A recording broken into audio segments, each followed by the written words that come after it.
नमस्कार दर्शक बंधु मु आपणकर हापी फार्मर स्वागत करुच्ची फार्मिंग सत्य को।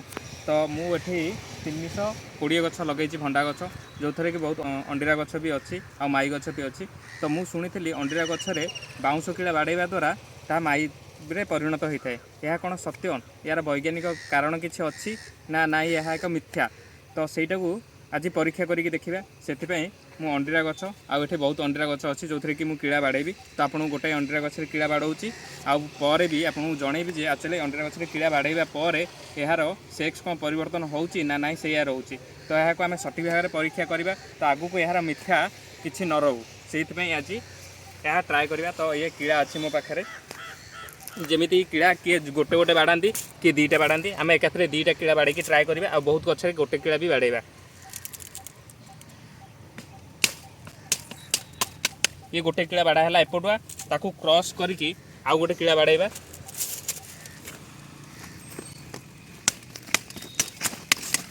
ये बर्तमान क्रॉसिंग करी कीड़ा बाड़े एपटे गोटे आउ यहाँ देखूँ पूरा अंडीरा गछ अंडीरा माई भितर फरक केमी जाना। अंडीरा गछरे पेंथा पेंथा होगी फुल आसता है आउ माई गछरे साधारणतः गोटाए फुल आसता है। ये देखूँ यहाँ है माई गछ जो कि गोटाए फुल आसी। तो आउ गोटे गछरे भी आम कीड़ा बाड़ेबा गोटाए जोटा कि सबूरा परीक्षा करके देखा एक्चुअली यह सठिक होची ना नाई। ये गोटे अंडीरा गछ एथर आम गोटाए कीड़ा बाड़ेबा।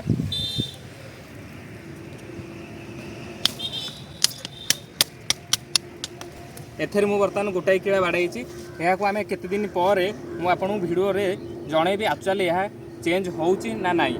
मु भंडा लगे भंडा मझिरे किछि दिन इनकम करने कखारु गछ लगी। तो मुझे आपको सर्ट भिडियो देखी जे कखारु लगी। तो ये देखो कखारु गछ माड़गला बर्तमान कखारु गछ आ भंडा गछ पाखे छोट छोट गात करी जोठिकी सार देकी माटी पूरण करदेवी। तो माटी उपरे मु सार पकाउली पछरे जानिया पाइली सार माटी उपरे पइले यार काम करन थाए या 80% उड़ी जाए। तो से भाव में खाल कर खाल भितर सार पकई सारिकी माटी पूरण करदेवी जहाद्वारा सार सबुदिक व्यवहार हो पार। फार्मिंग सत्य चैनल को सब्सक्राइब करूँ जहाद्वारा आपड़ सब फार्मिंग रिलेटेड वीडियो जानीपारे।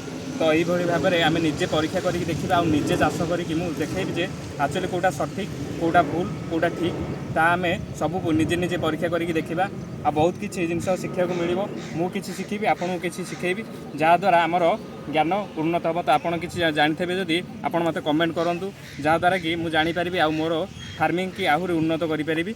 तो धन्यवाद।